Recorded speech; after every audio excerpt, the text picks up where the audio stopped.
Gold silver ರೇಟ್ನಲ್ಲಿ ಕ್ಷಣ ಕ್ಷಣವೂ change ಆಗ್ತಾ ಇದೆ. ವಾರ್ ಎಫೆಕ್ಟ್ ಗೋಲ್ಡ್ ದರದಲ್ಲಿ ಹಾವು ಏಣಿಯ ಆಟ ನಡೀತಾ ಇರುವಂಥದ್ದು. ಸಡನ್ ಆಗಿ ದರ ಏರಿಕೆ ಆಗುತ್ತೆ ಮತ್ತೆ ಹಾಗೆ ಕುಸಿಯುತ್ತೆ. ಗೋಲ್ಡ್ ಸಿಲ್ವರ್ ರೇಟ್ನಲ್ಲಿ ಕ್ಷಣ ಕ್ಷಣಕ್ಕೂ ಬದಲಾವಣೆ. ವಾರ್ ಎಫೆಕ್ಟ್ ಗೋಲ್ಡ್ ದರದಲ್ಲಿ ಹಾವು ಏಣಿ ಆಟ. ಸಡನ್ ಆಗಿ ದರ ಏರಿಕೆ ಮತ್ತೆ ದಿಢೀರೆಂದು ಕುಸಿತ. ಬೆಳಿಗ್ಗೆ 1,55,000 ಇದ್ದಂತ ಚಿನ್ನದ ದರ ಸದ್ಯ 10 ಗ್ರಾಂ ಬಂಗಾರದಲ್ಲಿ 1,50,000 5,000 ಇಳಿಕೆ ಆಗಿದೆ ನೋಡಿ. ಗೋಲ್ಡ್ ಮಾತ್ರವಲ್ಲ, ಸಿಲ್ವರ್ ದರದಲ್ಲೂ ಏರಿಳಿತ. ಕೆಜಿ ಬೆಳ್ಳಿ ಬೆಲೆ 2,37,000 ರೂಪಾಯಿ.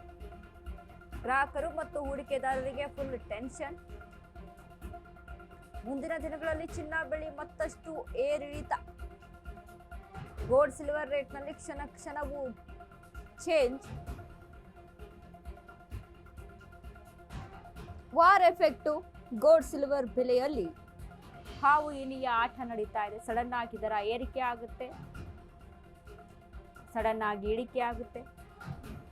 ಬೆಳಿಗ್ಗೆ 1,55,000 ರೂಪಾಯಿ ಇತ್ತು 10 ಗ್ರಾಂ ಬಂಗಾರ. ಈಗ 1,50,000. ಅದೇ ಬೆಳ್ಳಿಯಲ್ಲೂ ಸಹಿತ 2,37,000 ರೂಪಾಯಿ ಕೆಜಿ ಬೆಳ್ಳಿ. ಗ್ರಾಹಕರು ಮತ್ತು ಹೂಡಿಕೆದಾರರಿಗೆ ಫುಲ್ ಟೆನ್ಷನ್. ಮುಂದಿನ ದಿನಗಳಲ್ಲಿ ಚಿನ್ನ ಬೆಳ್ಳಿ ಮತ್ತಷ್ಟು ಏರಿಳಿತ ಕಾಣಿಸುತ್ತೆ.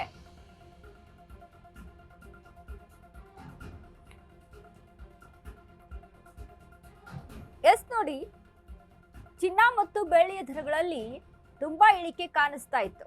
ಹಾಗಾಗಿ ಷೇರುಪೇಟೆಯಲ್ಲಿ ಮಾರ್ಕೆಟ್ನಲ್ಲಿ ಹೂಡಿಕೆ ಮಾಡುವಂಥವರು ಸ್ವಲ್ಪ ಹಿಂದಕ್ಕೆ ಹೆಜ್ಜೆಯನ್ನ ಇಟ್ಟಿದ್ರು. ಸಡನ್ ಆಗಿ ಬೆಲೆ ಸತತವಾಗಿ 2 ದಿನದಿಂದ ಏರಿಕೆಯನ್ನ ಕಾಣಿಸ್ತಾ ಇದೆ. ಅಂದ್ರೆ 1,40,000 ಇದ್ದಂಥದ್ದು ದಿಢೀರಂತ ಮತ್ತೆ ಏರಿಕೆ ಆಗಿ 1,50,000 ಆಗಿ 55ಕ್ಕೆ ಬಂದು ನಿಂತಿತ್ತು. ಬಟ್ ಈಗ ಮತ್ತೆ 1,50,000ಕ್ಕೆ ಹೋಗಿದೆ. ಅಂದ್ರೆ 5,000 ಕಮ್ಮಿ ಆಗಿದೆ 10 ಗ್ರಾಂ ಬಂಗಾರದಲ್ಲಿ. ಬೆಳ್ಳಿಯಲ್ಲೂ ಸಹಿತ 2,32,000 ಇರುವಂಥದ್ದು ಕೆಜಿ ಬೆಳ್ಳಿ. ಸೊ ಇದರಿಂದ ಜನ ಕಂಗಾಲಾಗಿದೆ. ಅಂದ್ರೆ ಯಾವ ರೀತಿಯಾಗಿ ಅಪ್ಪ ಇದನ್ನ ನಾವು ಪರಿಗಣಿಸ್ಕೋಬೇಕು?